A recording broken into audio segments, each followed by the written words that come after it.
es Tony Stark.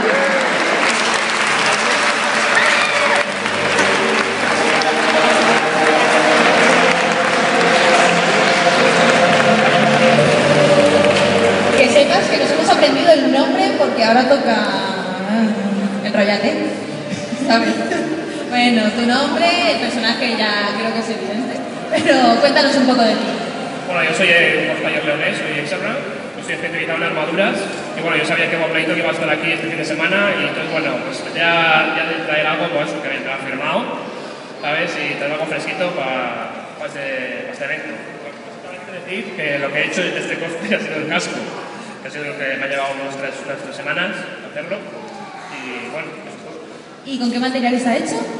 Entonces, resina y fibra de vidrio.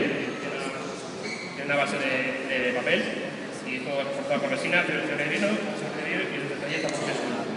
Una pasada, ¿eh? Por cierto, eso, lo que dice aquí, el look es increíble, bueno, se puede quitar, se puede poner, bueno, es un puzzle. Así que un aplauso, por favor, que se lo ha currado.